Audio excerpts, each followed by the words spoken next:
Hey, thanks for joining me on the bench. So I'm just plugging in the Hako desoldering tool, and you're looking at the schematic of my Dynaco SCA-35, and I've got, excuse me, I've got a area highlighted here for the one part that I want to change on each channel before I power this up after sitting in storage. So this is the B+ line here. You can see it comes from the solid state rectifiers and a few filters and resistors. The high voltage goes directdirectly up to the transformer and feeds the plates to the output tubes. The one cap that I've seen go bad over time is the one here that's also B+ that feeds this plate and is the coupling cap to this grid. So this thing sits with B+ on it all the time. The others, like off the cathodes, have a lot less voltage on them and don't tend to short as much. So I'm going to change C19 on both channels, and finding that was looking for pin 1 on the 7199 where it goes to a resistor and a cap, and I'll show you that. And let's see if we can turn this thing around.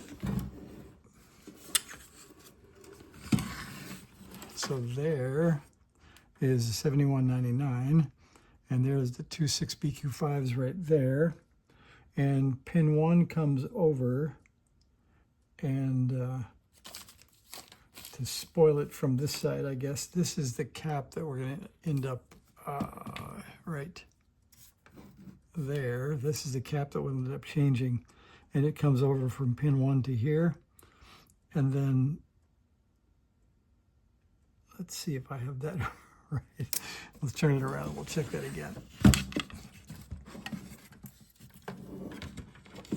So if we take the near the camera turn by, you can see this right here. I guess you can't really see it. Anyway, the top tube is the 7199.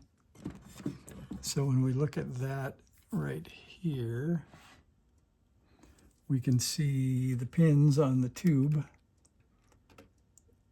and there's pin 1, 2, 3, 4, 5, 6, 7, 8, 9. So there's pin 1. It goes to this resistor here, then it goes down off to this corner down here, and it then ends up way down here. So I'll show you that again.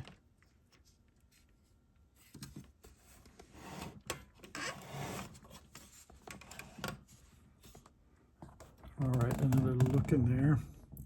So we can see that it came out right there and then goes all the way down to here. So we're going to pull out this cap, the one closest to the middle output transformer, and we'll see how the Hako does on that. Job number 1 is not to burn any wiring, so we'll do our best on that. There's a little bit extra light. And I'll get back up here where we're headed.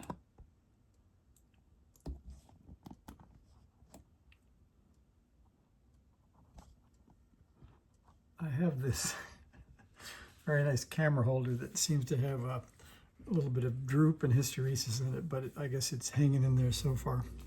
All right, so again, this is pin 1. It goes down to here. And this is the lead that we want to pull out. So we'll make a little bit of room there, and then we'll try this out.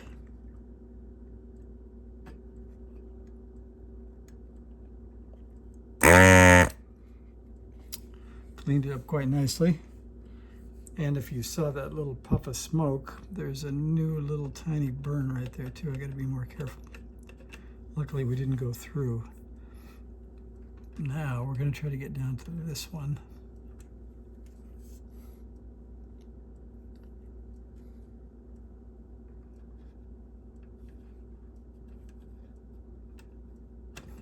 Oops, I'm going to go too far up. So I'll hold that out of the way and get that one.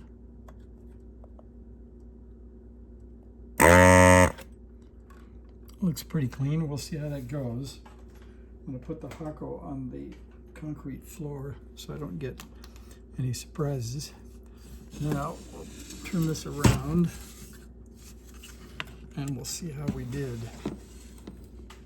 I guess we did we did so well it's falling out. So that's there's a vote for the Hako, I guess, right? All right, so we'll get a hold of that down there. And it is so loose we can just take it out. You can see it's super clean. So the first thing I want to do is take a look at it. Well, it's got one little something poking out of the top. I hope that's just from the original manufacturing. But we'll, I don't have a old capacitor checker anymore. I used to have one that tested them under simulated plate voltage. So we'll have to, in a pinch here, we'll get out the Klein, because the Klein will do capacitance, and we'll look at that and see what the Klein says. All right, so we get it onto ohms, and then hitting select, we get from ohms to k ohms to diode to caps, and then we'll see what we get here. So here's our specimen. Any guesses? So it's supposed to be a 0.1. That should be in nanofarads, something like 100. So let's see what we get.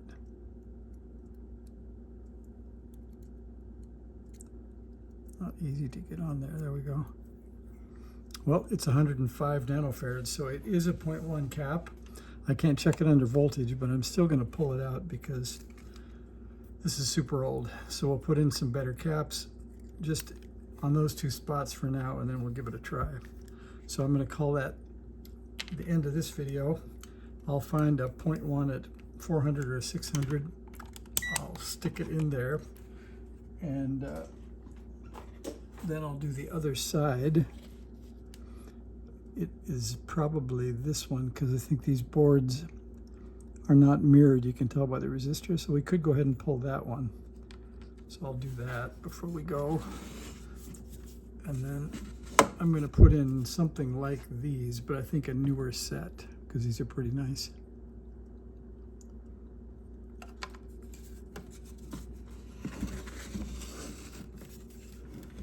All right, so if you remember, we pulled that hole and that hole. So that would be this one and this one. So we'll do that real quick. If I can get you a better view of the action. So again, it was this one and this one. So we're going to pull out this one and that one.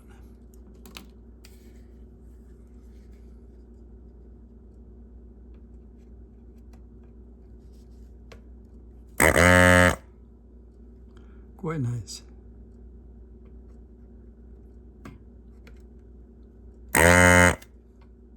Wow, it really cleans them out. That's nice. All right, let's see if this one dropped out too. It's quite amazing when the parts are already removed for you when you get there. Yep, already removed. So I'd say the Hako is a pretty good addition to the bench. No lifted traces and no cutting, no prying. All right, there we go. Thanks for watching the Hako in action in some ancient tube equipment. I don't see a date on the back, but I imagine it's 60s. So thanks for watching. See you.